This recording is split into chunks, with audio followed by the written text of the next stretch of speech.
everyone. Welcome back to English Pod. My name is Marco. And I'm Erica. And today we're bringing you an advanced lesson for all of our advanced learners out there. That's right. And in this lesson, we're visiting a history class. Yes, we're going to be talking about a very interesting topic that's known around the world, which is International Workers' Day. That's right. And we're going to learn a little bit about the history of the workers' movement in the United States. Right, but we're also going to be taking a look at some great words and, of course, a little bit more advanced or complicated structures. That's right. So I guess without further ado, we can get started with the dialogue. All right, everyone, settle down. Let's get started. As you know, an important aspect of becoming a good citizen is understanding the genesis of our legal system. It's not enough to simply memorize our laws. It's necessary that we comprehend why and how they were formed. This brings me to our topic for today. Does anyone know what we celebrate on May 1st? Cinco de Mayo.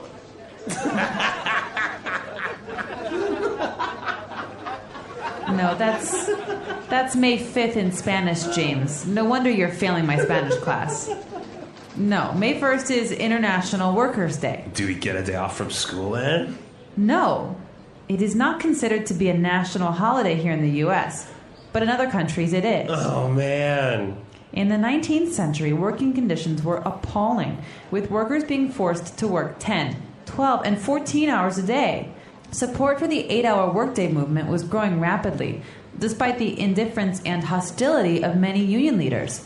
And by April 1886, 250,000 workers were involved in the May Day movement. Previous legislative attempts to improve working conditions had failed, so labor organizers took drastic measures. They passed a resolution stating that 8 hours would constitute a legal day's work. And on May 1st, 1886, the resolution took effect. Cool. Is that why we only work 8 hours now? Yes, but the happy ending came at a high price. On May 3rd, 1886, police fired into a crowd of strikers at the McCormick Reaper Works factory, killing 4 and wounding many. A mass meeting was called for the next day to protest the brutality. And then what happened? Well, as we say, the rest is history. All right, so we were in a history class and we learned something new, something interesting, right? Yeah, International Workers' Day. It says it's not celebrated in the U.S., but in many other countries it is. Right, on May 1st, a lot of people have a day off, so that's always good. Yes. All right, so why don't we take a look at some of the words that we saw in this dialogue, which were maybe a little bit different or difficult in language takeaway. Language takeaway. All right, we're just going to look at 5 words here. And the first one, we talked about the genesis of the movement. Right, Genesis. Genesis. Okay, so many of you may know that Genesis is a book in the Bible, right? That's right, and that's where this word comes from. It's the first book in the Bible. Mm-hmm. So it's the beginning. Or the origin. Origin. Mm-hmm. So that's a Genesis. So the genesis of our legal system, you would say. Right, or the genesis of this problem. Mm-hmm. So it's the origin. Yeah, it's a little bit of a formal word, isn't it? Yeah, I guess maybe you can say the origin or the beginning. Yeah, but maybe in an academic setting, you can talk about the genesis. Yes, very good. All right, what do we have next? Well, one of the reasons why the workers' movement got started was because of the appalling working conditions. Mm-hmm. Appalling. Appalling. If something is appalling, it's shockingly bad. it's very, very bad. Yeah. So now if something is appalling, like the working conditions were appalling, That's right. you would feel appalled. Exactly. I'm appalled at your behavior. Okay. So it's almost like you are disgusted. Yeah, that's right. Yeah. Very, very strong word. Yeah, very strong. Okay. Okay, so the working conditions were appalling and people were setting up this movement, right? But what happened? They met some hostility. Hostility. Hostility. Hostility from the police, right? That's right. So what is hostility? Hostility is the state of receiving an unfriendly reaction. Okay. They acted in a very unfriendly way, and it also suggests, a hint of violence even. Okay. Yeah. Yeah. So if somebody is hostile, they can maybe be aggressive and maybe to a point violent. That's right. Okay. So a hostile person. Yeah, or a hostile environment, a dangerous environment. Okay. Hostility, hostile. Very good. Yeah. Now, because of these appalling working conditions, the labor movement decided to take drastic measures. Drastic measures. Yeah, drastic measures. This is a really wonderful phrase, and I think it would help us to listen to a few examples of this phrase in use. Example 1. The president was faced with some difficult decisions and was forced to take drastic measures to solve the crisis. Example 2. The police took very drastic measures to control the protesters outside the government palace. So we understand drastic measures as extreme actions or decisions, right? Yeah, exactly. I think there's a saying that says desperate times call for drastic measures. No, desperate times call for desperate measures. Oh, dang. Well, okay, but it goes around there somewhere, right? Something so like that. If you really have an emergency, you need to do something drastic. You have to take drastic measures, or you can even say take drastic action. Okay, very good. And what about our last word? After the protests ended in violence, people started to get angry because of the brutality the police showed. Okay, brutality. Brutality. So again, maybe brutality and hostility are maybe similar, right? A little bit similar. So brutality is the state of being harsh or very forceful. Okay, so brutality. Now, we also use the word brutal. Right. So that means harsh or very forceful. Now, sometimes we can use that word, but not in a harsh or forceful way, right? Yeah, and it's quite, I might say something like, oh my God, that test was brutal. It was brutal or... So it was really hard or really difficult. Right. So that's what you're saying with this word, that it's very hard or it was very intense. Yeah, maybe one more example. Okay, so for example, I can say, oh, I went for a run today and it was brutal. I'm so tired. So it was really difficult. Yeah. Brutal. And Marco, is this something that's used by everyone? That phrase, brutal, using in that context would be for younger people maybe. Not really, you wouldn't really hear older people using it like so that. It's a little bit slangy. Yeah. Okay. All right. Great. So those are 5 interesting vocabulary words. As Marco mentioned, we want to look at some more difficult structures now in Fluency Builder. Fluency Builder. Okay, so we have some phrases that we saw in this dialogue. And, well, let's start with the first one. Well, the teacher opens his discussion by talking about how an understanding of the legal system is an important aspect of being a good citizen. Okay, an important aspect. An important aspect. So, well, maybe we know the word important, right? So what's Obviously. an aspect? A part of something, an important part of something. Okay, so the teacher started with an important aspect of and then specified the idea or what part it belongs to. Right, so it usually follows this form. Noun is an important aspect of noun. Okay. So, for example, quality control is an important aspect of keeping customers happy. Okay, perfect. A part of. Very good. So aspect sounds a little bit more formal or just a lot more intelligent, right? Yeah, professional. And actually, it's a wonderful way of setting up your idea. So the teacher said that it's an important aspect of understanding the legal system was understanding its origins or its genesis. Yep. And then she moved on and said that it's not enough to simply memorize laws. That's right. It's not enough to simply do something. Okay. So the beginning of this sentence, it is not enough to simply something. By starting a sentence like this, you are indicating that more is required, right? So here, it's not enough to simply memorize the laws. We're saying that most people just memorize the laws, but they need to go further. And understand them. Exactly. Another example would be, it's not enough to simply pass your exams. You must get good grades as well. Right. Or maybe in a business context. It's not enough to simply satisfy your customers. You must impress them. Okay, very good. So that's a very good way of starting out this idea of more is required. That's right. More is required. All right. All right. Well, I want to move on to one final point here. I found this sentence to be really, really interesting. They passed a resolution stating that 8 hours would constitute a legal day's work. Okay, so why is this interesting? Well, I found that, there's 2 verbs going on here. They passed a resolution that 8 hours would constitute a legal day's work. So we've got 2 verb times going on here at the same time. And I'm wondering about this one would. Okay, so what's happening here? Obviously, this happened in the past. It's like about 100 years ago, right? Right. So the resolution was passed 100 years ago. Right? So this is going on in the past. Right. But there was a future action that was going to happen in consequence of this. Right. So the resolution stated that 8 hours would constitute. So it's like the primary action was the passing of the resolution. And the result is this sort of this event that happens in the past but is a future event to the first primary event. Does that make any sense at all? So this is called the future in the past, right? That's right.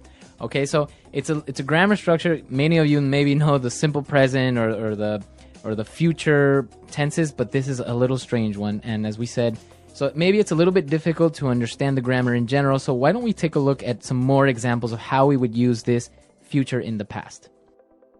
Example 1. The president said that he would cut taxes by 5%. Example 2. I made a promise that I would not smoke anymore. Example 3. Carl told me he would buy a new car. Okay, so now I think it's clear this whole idea of the future in the past, and we'll also be answering any questions on the site if you have any problems, right? That's right.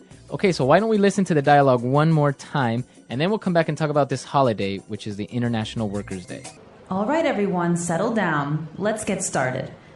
As you know, an important aspect of becoming a good citizen is understanding the genesis of our legal system. It's not enough to simply memorize our laws. It's necessary that we comprehend why and how they were formed. This brings me to our topic for today. Does anyone know what we celebrate on May 1st? Cinco de Mayo.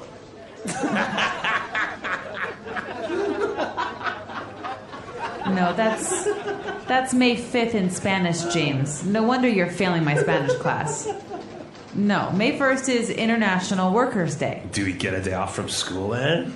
No, it is not considered to be a national holiday here in the U.S., but in other countries it is. Oh, man. In the 19th century, working conditions were appalling, with workers being forced to work 10, 12, and 14 hours a day. Support for the 8-hour workday movement was growing rapidly, despite the indifference and hostility of many union leaders. And by April 1886, 250,000 workers were involved in the May Day movement. Previous legislative attempts to improve working conditions had failed, so labor organizers took drastic measures. They passed a resolution stating that 8 hours would constitute a legal day's work. And on May 1st, 1886, the resolution took effect. Cool. Is that why we only work 8 hours now? Yes, but the happy ending came at a high price. On May 3rd, 1886, police fired into a crowd of strikers at the McCormick Reaper Works factory, killing 4 and wounding many.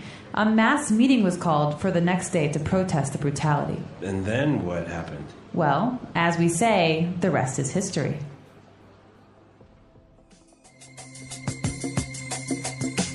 All right, so Erica, in Canada, do you celebrate this? We do, but not on May 1st. Oh, really? When is it? The first weekend in September. Oh, really? And why? I am not 100% sure. I think it's because we already have a long weekend in May because because on the 24th of May is the Queen Victoria's birthday, so we have to celebrate that. Oh, really? We can't have 2 vacations in the same month. Oh, wow.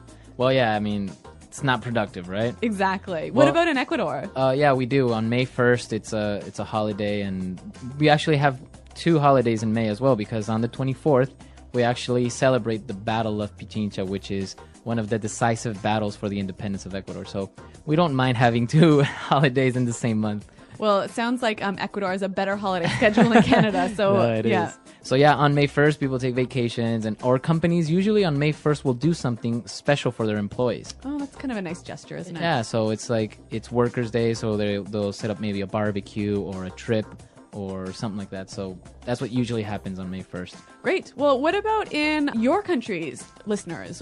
Do you celebrate May Day? May Day. Yeah. May 1st, right? The English Pod Audio Review. Listen to the meaning, then say the vocabulary word. Relax. Become calm. Settle down. Part. Aspect. Origin. Beginning. Genesis. Understand deeply.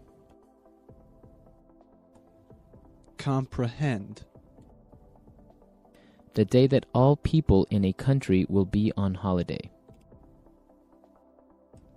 National holiday. Terrible. Horrible. Shocking. Appalling. Showing no interest in. Indifference. The attitude of treating something as enemy. Hostility.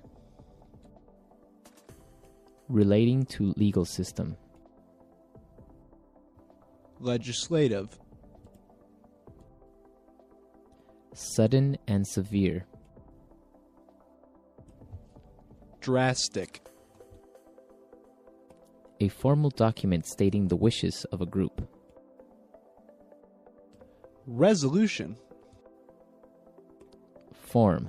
Consist. Constitute.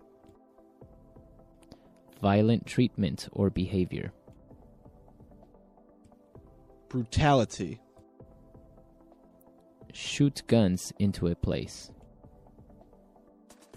Fire into.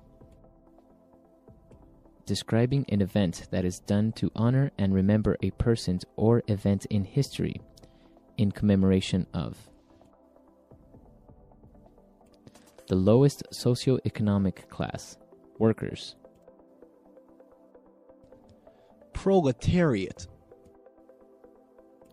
A public meeting of a large group of people to support or oppose something. Rally. An official statement made by a person who has power. Proclamation. Something like a statue built to remember a person or event from history. Memorial. Let's try that faster. Shoot guns into a place. Fire into. Terrible, horrible, shocking. Appalling. Form. Consist. Constitute. Relax. Become calm. Settle down. Violent treatment or behavior. Brutality. Relating to legal system. Legislative.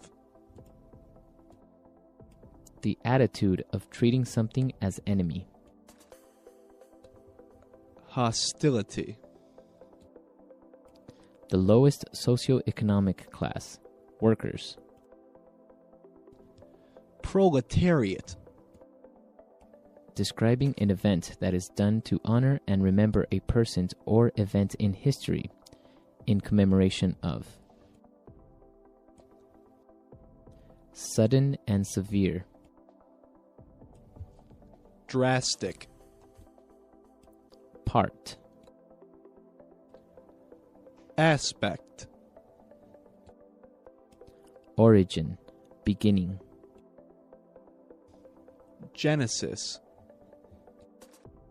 A formal document stating the wishes of a group. Resolution. Something like a statue built to remember a person or event from history.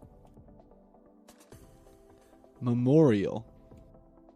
The day that all people in a country will be on holiday. National holiday. An official statement made by a person who has power. Proclamation.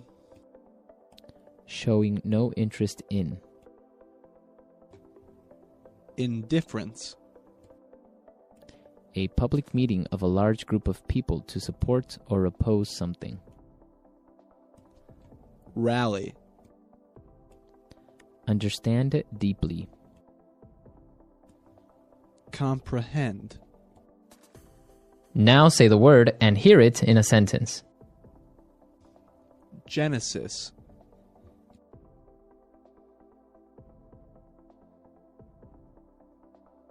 How did you get started on this project? What was its genesis? Genesis.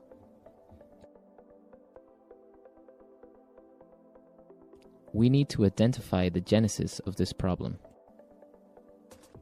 Genesis.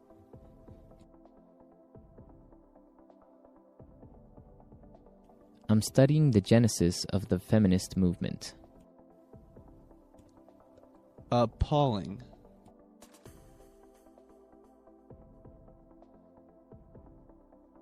The way those poor children have been treated is just appalling. Appalling.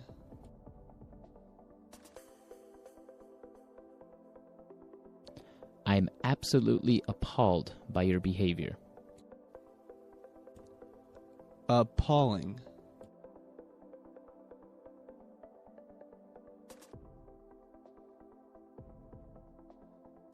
The service in that restaurant was appalling. It took 45 minutes for them to bring us our wine. Legislative.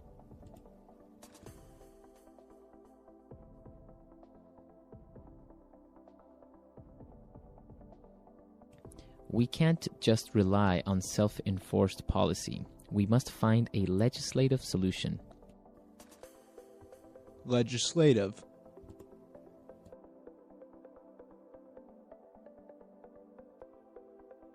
I don't know much about the legislative process in the U.S. Legislative.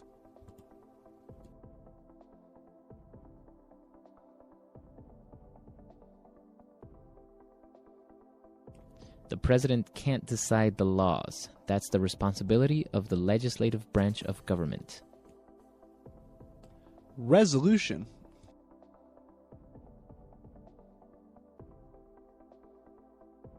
The board will vote on a resolution asking the president to resign. Resolution.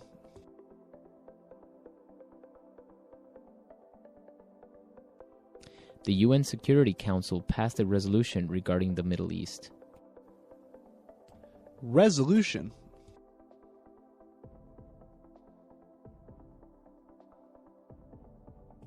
A resolution was introduced in the Senate supporting states' rights.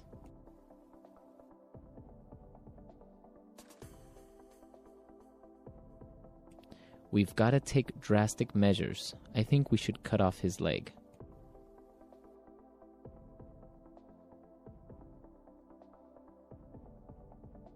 This calls for drastic measures. I'm declaring a state of emergency.